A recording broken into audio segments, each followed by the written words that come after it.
Opposition Leader Sussan Ley. Susan, good to see you. So it feels like he thinks this is your fault that he had to step down. I don't think so at all, Pete. And it's delightful to join you from Adelaide, where I'm talking about my affordable, responsible energy plan. Mark Speetman has been a terrific leader for the Liberals in New South Wales. Kelly Sloan, who looks set to take on the job, is an outstanding young woman.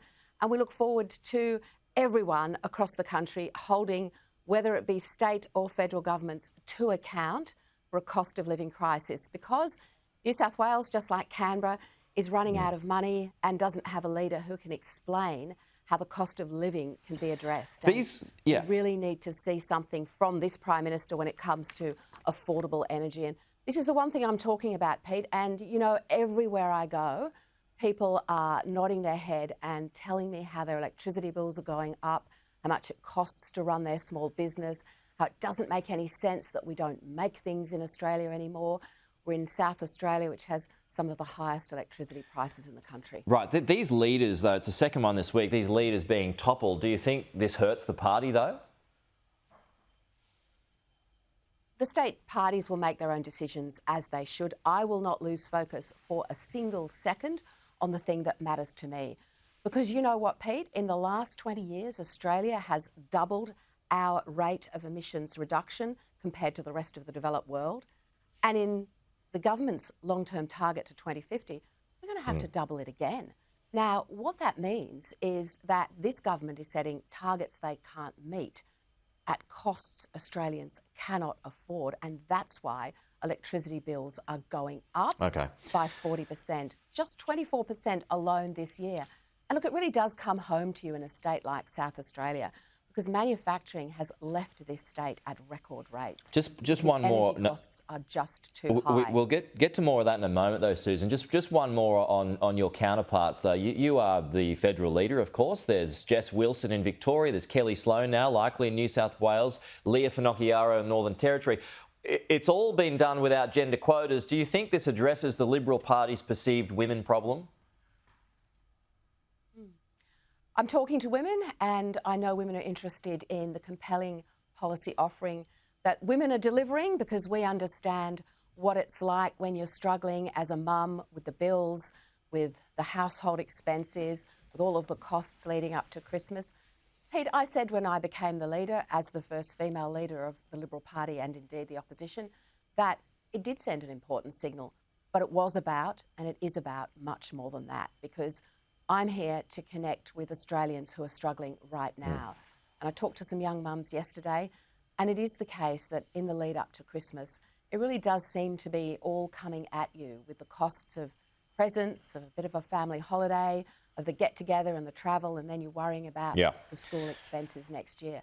And underpinning everything is energy, because when energy is unaffordable, everything is unaffordable. Well, you look at the food supply chain, Pete. I was in a food delivery place yesterday, and the cost of energy is baked into every single item in the supermarket, every step of the way along its delivery chain, and those costs are continuing to rise. That's hurting families. We have to have a government that understands and addresses this. Let's get to the Energy Minister now, Chris Bowen. I mean, how tenable is it that he remains as Energy Minister whilst being President of COP31?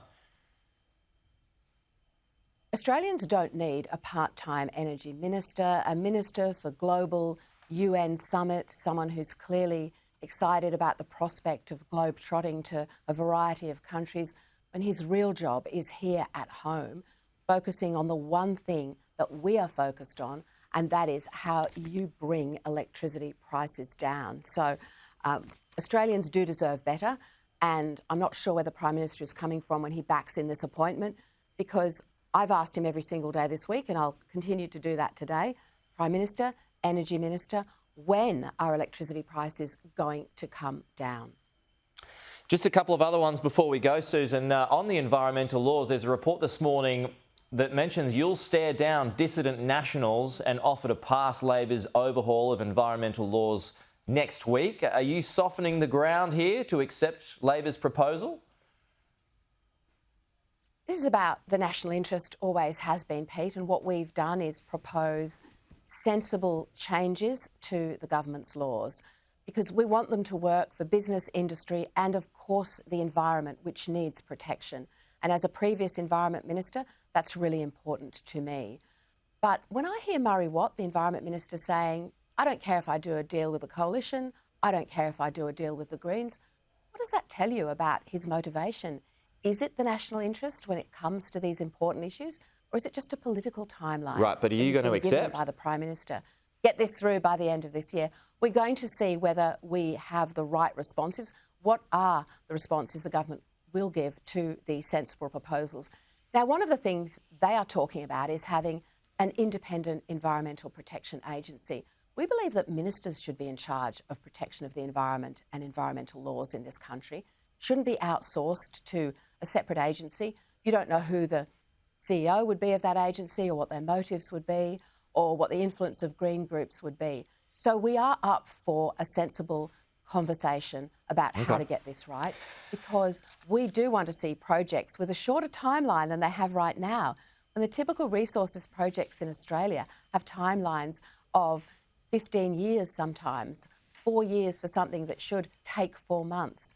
And the stories of investors leaving this country because they just aren't prepared to go through the red tape. We know there's a problem to be fixed. We sincerely hope the government will address that. OK. Just a final one here too. I mean, you're ticking off the policy boxes at the moment, Sussan. Net zero, immigration, now defence as well. These are all very weighty issues, but the speed at which you're addressing them is notable. Are you rushing through them, though, because it seems to be a little chaotic? Not at all, Pete. I'm going to be talking about my affordable energy plan between now and the next election. I did give an important speech about defence, and we reassured Australians when I became leader. I said we would have defence spending at 3% as a floor, not a ceiling. We take this seriously. We know that the government has really dropped the ball, particularly when it comes to AUKUS Pillar 2, that should be building the defence industrial base that really sets us up with technology and industry for the future. But you know, there's a link between all of these things with energy, because if we don't get energy affordability right, we don't have an industrial base that makes sense for Australia and our own defence. So these are critically important issues, and I know they're things that Australians are talking to me about as I travel the country, but energy is number one.